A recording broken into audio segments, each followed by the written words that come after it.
इंदौर के यशवंत क्लब पर नगर निगम के संपत्ति कर भरने में गड़बड़ी करने का आरोप लगा है। प्रदेश कांग्रेस के पूर्व महासचिव राकेश सिंह यादव ने आरोप लगाया कि यशवंत क्लब द्वारा पिछले 50 सालों में 15 करोड़ से ज्यादा की टैक्स चोरी की गई है। यही नहीं, राकेश सिंह यादव ने आरोप लगाया कि मिसद योजना में यशवंत क्लब के सचिव और अध्यक्ष ने लाखों का आर्थिक अपराध किया है। राकेश सिंह यादव का कहना है कि यशवंत क्लब द्वारा पिछले 50 सालों से 6 एकड़ जमीन को छुपा कर रखा गया है और टैक्स जमा नहीं किया गया है, जबकि यशवंत क्लब के पास 15 एकड़ की जमीन है। जिला प्रशासन के रिकॉर्ड में भी यह दर्ज है, लेकिन नगर निगम के राजस्व रिकॉर्ड में 9 एकड़ की जमीन को दिखाकर 6 एकड़ की जमीन के टैक्स की चोरी की जा रही है। 50 सालों से यदि इसकी गणना की जाए तो लगभग 15 करोड़ का संपत्ति कर नगर निगम में जमा नहीं किया गया है। राकेश सिंह यादव ने मांग की है कि सरकार को तत्काल यशवंत क्लब को सीज कर संपत्ति कर की वसूली करना चाहिए। इसके साथ ही राकेश सिंह यादव ने यशवंत क्लब पर आई कई अनियमितताओं के भी आरोप लगाए हैं। उनका कहना है कि जहां क्रिकेट को लेकर गतिविधि होनी थी, वहां पर अवैध रूप से बार और रेस्टोरेंट चल रहा है। राकेश सिंह यादव ने आरोप लगाया कि क्लब की योजना भ्रष्टाचार और आर्थिक अनियमितताओं की योजनाएं हैं। कांग्रेस नेता ने यशवंत क्लब पर कई अनियमितताओं के आरोप लगाते हुए कार्रवाई की मांग की है। वहीं नगर निगम के टैक्स में गड़बड़ी को लेकर महापौर पुष्यमित्र भार्गव का कहना है कि यशवंत क्लब से टैक्स वसूली को लेकर बहुत पहले ही नगर निगम द्वारा नोटिस दिया जा चुका है। इसको लेकर यशवंत क्लब ने कोर्ट की शरण ली थी, जहां यह मामला चल रहा है और यदि याचिका का निराकरण हो गया है तो कोई भी क्लब हो नगर निगम के टैक्स से नहीं बचेगा। देखिए, आरोप नहीं है, ये सत्यापित बात है। पिछले 50 साल से जिस तरीके से यशवंत क्लब ने नगर निगम की टैक्स की चोरी करी है, वो बात आज दस्तावेजों के साथ मीडिया के समक्ष और इंदौर की जनता के समक्ष उजागर हो रही है। मैं सबसे पहले तो बधाई देता हूँ जिला कलेक्टर को, जिन्होंने 50 साल में पहली बार यशवंत क्लब में नोटिस जारी करा कि वहाँ अनियमितताओं की जांच की जाए, लेकिन एक भ्रष्ट अधिकारी कुबेर ने लीपापोती करके उस जांच को समाप्त कर दिया। इसके बाद ये जो दस्तावेज आज हमने प्रस्तुत करे हैं, ये नगर निगम के उन ईमानदार अधिकारियों ने दिए हैं। मैं महापौर को भी बधाई देता हूं कि उनके नेतृत्व में कुछ ऐसे ईमानदार अधिकारी काम कर रहे हैं जो सच को उजागर करने में बिना राजनीतिक दल देखे हुए सहायता करते हैं। आपको आश्चर्य होगा कि यशवंत क्लब 15.01 एकड़ जमीन पर काबिज है और नगर निगम को व्यवसायिक टैक्स के रूप में 9.01 एकड़ का टैक्स देता है, जो 95 लाख रुपए साल बनता है। इस मामले को लेके भी ये टैक्स ना देना पड़े, उसके लिए हाई कोर्ट में एक रिट पिटीशन लगा के टैक्स 2 साल से नहीं दिया है। लेकिन 6 एकड़ जमीन चोरी से स्वघोषित संपत्ति करना पड़ती है। आप जानते हैं, टैक्स अगर हम देते हैं तो हमें खुद विवरणिका भर के देना पड़ती है कि हमारा प्लॉट इतना बड़ा है, अलॉटमेंट इतना बड़ा है। 6 एकड़ जमीन आज 50 साल से छिपा के रखी है कि वो टैक्स के दायरे में ना आ जाए। लगभग 15 करोड़ से ज्यादा वो टैक्स होता है। और आश्चर्य इस बात का है कि एक संस्था जहां व्यवसायिक टैक्स नगर निगम को भर चुकी है, वो जिला प्रशासन में आकर 6 रुपए प्रति माह पे लीज पे जमीन ले लेती है और जिसका वो व्यवसायिक उपयोग खुद घोषित रूप से कर रही है, जिसका टैक्स जमा कर रही है। तो ऐसे लोगों का जो टैक्स चोरी कर रहे हैं, इंदौर के विकास में रोड़ा हैं, और ये वही पदाधिकारी हैं जो 20 साल से पदों पर रहे हैं। इसमें यशवंत क्लब के सदस्यों का कोई लेना देना नहीं है, क्योंकि वो नहीं जानते कि इस तरह का खेल यशवंत क्लब के जो पदाधिकारी काबिज रहे हैं, जो अध्यक्ष, सचिव, पूर्व अध्यक्ष, सेक्रेटरी जो भी हैं, वो सभी इस षड्यंत्र में शामिल हैं। इस पूरे मामले की शिकायत सभी विभाग, आर्थिक अपराध से लेकर मुख्यमंत्री से लेकर जिला प्रशासन, संभावित को की गई है, सबूतों सहित की गई है।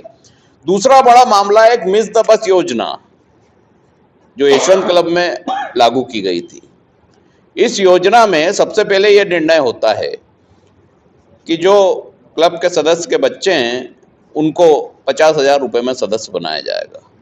बाद में फिर उसको परिवर्तित किया जाता है कि अब इसकी उम्र सीमा निर्धारित नहीं करेंगे और उम्र सीमा समाप्त कर दी जाएगी। एक अवैध एजीएम होती है, जिस एजीएम की अध्यक्षता ऐसा व्यक्ति करता है जिस पर 12-13 हजार रुपये क्लब का बकाया है, जो कि नियमों के अनुरूप ही नहीं था, इसलिए उसको अवैध एजीएम बोलेंगे।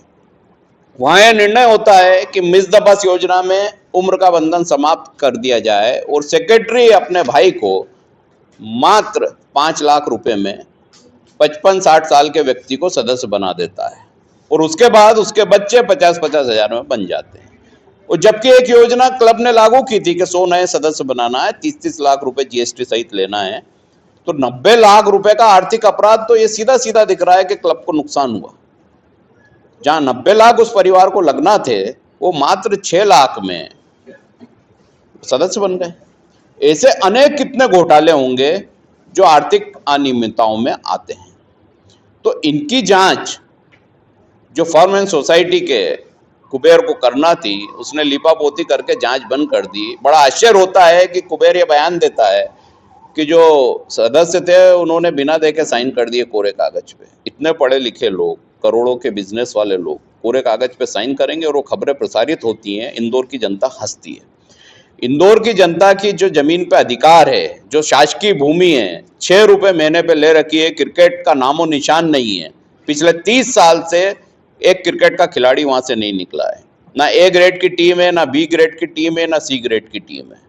क्रिकेट का नामो निशान मिट गया है, बल्ला पकड़ने वाला नहीं है। वो अपने आप को बोलते हैं कि हम क्लब चला रहे हैं। इस भूमि पर जो 6 रुपए प्रति माह की दर पे ली है, उसमें बार रेस्टोरेंट संचालित किया जा रहा है। और कैसे अनुमति मिली बार रेस्टोरेंट की, ये भी बड़ा गंभीर विषय है, क्योंकि एक तरफ आप खेल गतिविधियों का संचालन करते हैं और आबकारी विभाग से बार रेस्टोरेंट की और कार्ड रूम की अनुमति रहते हैं। पिछले 30 साल से आबकारी विभाग ने कभी उसकी चेकिंग नहीं की, कभी पुलिस प्रशासन ने वहां जाके रेड नहीं की, चेकिंग नहीं की कि यहाँ जो कार्ड रूम है उसमें क्या होता है, या जब बार रेस्टोरेंट है उसमें क्या स्टॉक है, कैसे वहाँ सप्लाई होती है, क्या काम किए जाते हैं। जब इन मुद्दों की जांच ही नहीं हुई तो निश्चित तौर पर वो एक ऐसे लोगों का शरण स्थल बन गया जो अपने आप को सुरक्षित करना चाहते हैं। गैस फीस के नाम पर अनेक लोग ऐसे वहाँ पहुँचते हैं जिनका ना आधार कार्ड लिया जाता है, ना जिनकी जानकारी होती है, लेकिन वो पुलिस प्रशासन से वहाँ सुरक्षित हैं क्योंकि वहाँ उनकी एंट्री नहीं है, नो एंट्री है। तो ये एक जरिया है इंदौर में सब तरह के काम करने का, लेकिन खेल का जरिया नहीं है। और खेल में कोई योगदान नहीं है, लेकिन छूट सारी चाहिए। अगर सवाल उठाए जाते हैं तो सवालों के जवाब नहीं देना है, कुलीन बन जाते हैं। लेकिन नगर निगम से टैक्स चोरी करना है तो उसमें कुलीनता समाप्त हो जाती है, वहाँ जमीन छिपा ली जाती है। सबसे पहले इसमें जिला प्रशासन को जमीन छिपाने के अपराध में नगर निगम को तत्काल क्लब सीज करना चाहिए और रिसीवर जिला प्रशासन को बैठाकर इन आर्थिक अपराधों की जांच करना चाहिए। ओबीसी, दलित, SC/ST वर्ग को तो वो अनुमति देते ही नहीं है। उसके बारे में हमारे साथी आपको बताएंगे जिन्होंने शिकायतें की हैं, जानकारी दी है। तो ये क्लब इंदौर में जो नाम है उस नाम के अनुरूप नहीं है। जैसे दिल्ली में जिमखाना क्लब को शासन ने अपने अधीन लिया है अभी 1.5-2 महीने पहले, वहाँ रिसीवर बिठाया है, ऐसे तत्काल इस क्लब पे रिसीवर बिठाकर इसकी अनियमितताओं की जांच होना चाहिए। और जिन लोगों ने धोखाधड़ी करी है उन पे BNS की धाराओं के अंतर्गत 318(4) में मुकदमा दर्ज होना चाहिए, ताकि 3-3 महीने इनकी जमानतें ना हो। और क्योंकि ये लोग वो लोग हैं जो इंदौर को संदेश देना चाहते हैं, वो संदेश ये दे रहे हैं कि टैक्स की चोरी कैसे करना, सरकारी संपत्ति का मिसयूज कैसे करना, मिस द बस का मिसयूज कैसे करना, किस तरीके से लोगों को दबाना, किस तरीके से जातिवाद। देखिए, आपके पास तो कागज हैं, पत्रकार पढ़े लिखे होते हैं, और बड़ी बड़ी खबर मेरे खिलाफ हेडलाइन में छापी थी कि मानहानि का दावा करेंगे बिना सबूतों के। अब कल अगर वो ये खबर छापेंगे कि ये टैक्स चोर हैं, तो इंदौर की जनता को खुशी होगी कि आपने ईमानदारी से कुछ साथ दिया सही आवाज़ का। क्योंकि बिना तथ्यों के आधार पर कोई खबर छापना भी गलत होता है, और जब तथ्य दे रहे हैं इसके बाद भी अगर खबर नहीं छपती है तो मैनेजमेंट कब तक किया जाएगा इंदौर से, कब तक मीडिया मैनेजमेंट पे चलेगा। सच तो बोलना पड़ेगा, आज नहीं तो कल सच सामने आएगा, और ताकत से सोशल मीडिया के माध्यम से आ ही रहा है। और देखिए, यशवंत क्लब को लेके एक शिकायत प्राप्त हुई थी, जिसको जांच के लिए फर्म एंड सोसाइटी को भेजा गया था, और उनके द्वारा एक प्रतिवेदन प्रस्तुत किया गया है जिसमें कि जो उनकी प्रक्रिया थी उसको सही पाया गया है। इसलिए कोई भी आगामी कार्रवाई इस मामले में भी नहीं